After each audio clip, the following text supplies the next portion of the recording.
Welcome to Unit 9 of Piano Video Lessons. I'm Lisa, and in this unit we're studying Grade 1 level Baroque music. This is Unit 2 of Year 2. Today we're working on Minuet in A minor by Johann Krieger, and this is the second lesson. It's part 2 of 3, and in this lesson we're going to be working on refining the piece with more accurate dynamics, articulation, and tempo. If you haven't already viewed the first part, I recommend doing that first because in that video we learned all of the notes, rhythm, and fingering for this piece. So let's go ahead and get started. You can find the ebook for the music and the practice plan by clicking the info card and coming on over to pianovideolessons.com. So, this piece is a minuet, and a minuet is a dance. It comes from a suite of music that was performed in the Baroque era, and what a suite is a series of music all in the same key. So a minuet is danced in 3/4 time.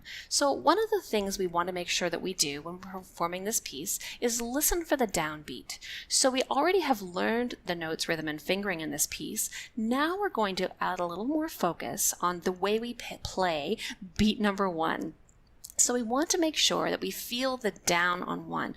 So if we were conducting this piece, we'd have 1, 2, 3, 1, 2, 3, 1, 2, 3. You can feel the down, it pulls you down, it's a little heavier. So when playing that, we just give a little more weight to the notes, like this. 1, 2, 3, 1, 2, 3, 1, 2, 3.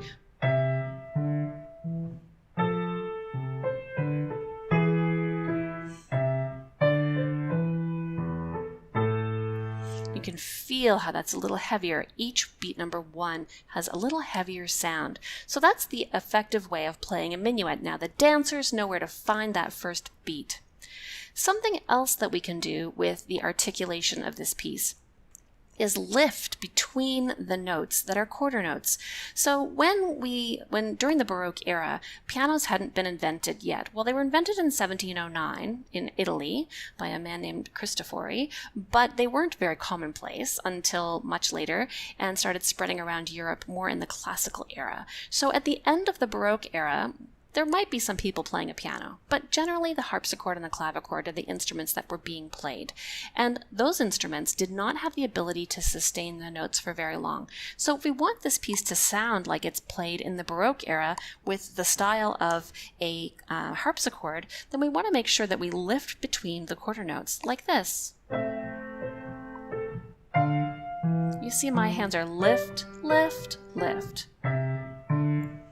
The name for this touch that we're using is portato, and it's a non-legato way of playing the keys, and it's not staccato. So it's a little bit longer held than a staccato note, but it's not connected the way legato notes would be. So I'll go ahead and play that again, lifting the quarter notes between. So it's lift, lift, lift, lift. Notice I'm holding my 3-beat notes, but lifting after playing my quarter notes. Same thing here, lifting the left. And that's a little tricky because each hand is doing a different thing. Same thing here. The right is going to join, the left is lifting.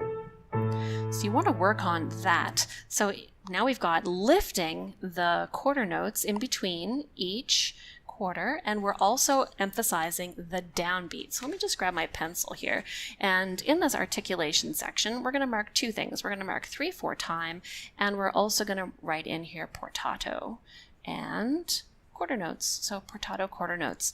So those are the articulations that we're looking out for when we play this minuet. The next thing we're going to look at is the dynamics. So here it's marked off mezzo forte for the A section, and it has mezzo forte for the B section, and then it's piano for the repeat of the A section at the end. And there is no, in Baroque music, there is no gradually getting softer or gradually getting louder. And again, that comes down to the types of instruments that were available. In order to change loudness, you either had to switch a lever, or you had to add another keyboard with the same notes, or you had to bring in more performers to add more sound to your performance. So when we're performing Baroque style music, we want to give the idea of changing dynamics abruptly. We call this terraced dynamics. And so when we're playing this piece, let me just write that on here somewhere, terraced dynamics. Terraced dynamics. And I'm writing it right over a little note here that says, dynamics are editorial. You can select your own. That's the other thing. They were often not included in the manuscripts of music in the Baroque era. The composers didn't inflict upon you how to play the piece. It was sort of up to you to work out those details. So if we follow the dynamic plan on here, which is play the A section mezzo forte, I'm not going to do the repeat, but this piece does repeat, but I would play it like this.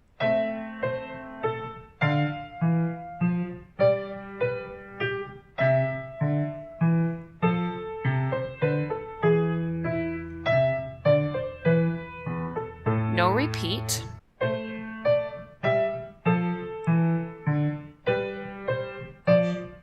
Still mezzo forte.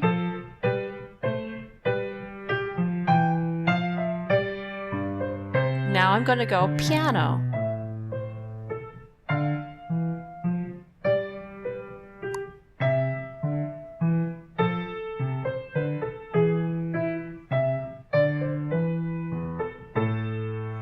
So you still feel that down on one, you still have those portato corner notes, and you're adding that variety of dynamics. Now you could do some other things, which would be interesting and appropriate. So playing through the A section, it's marked to be repeated. So something interesting to do would be to play it mezzo forte the first time through, and then when you repeat it, go a little bit more quietly and play it mezzo piano.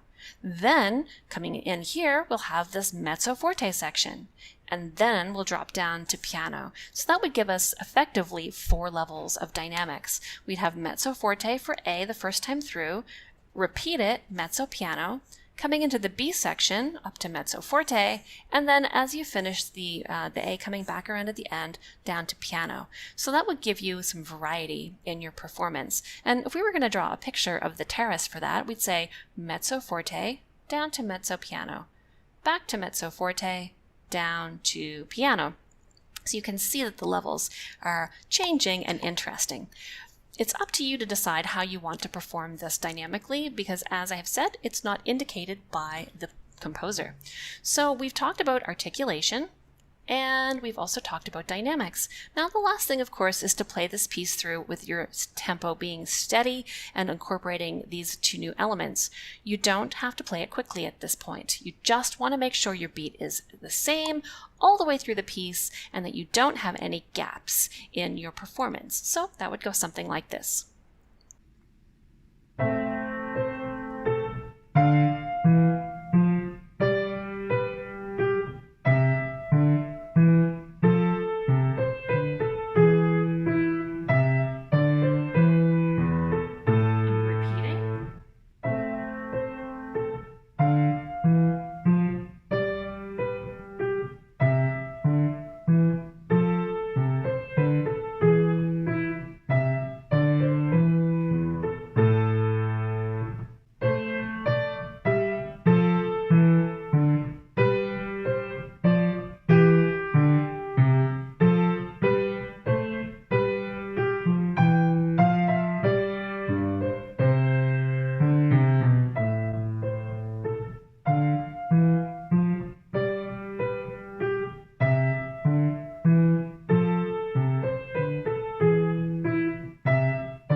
Right, so that is the end of stage 2. We have it all the way through at a steady tempo with detached quarter notes and some dynamics that we've planned with this piece. So you can use this sheet to keep track of your practicing, write any notes down here of things you need to work on or achievements that you have or things that I've mentioned that you want to include. And in our next lesson, we're going to move on to thinking about playing this piece with an appropriate tempo with some aspect of memorization included so that we can really let it flow. And then we're going to add some flavor, character, style, or confidence to this piece that really brings it into us as a performer and not just notes that we're reading on the page. We're moving it to that music level. All right, I'll see you in the next video.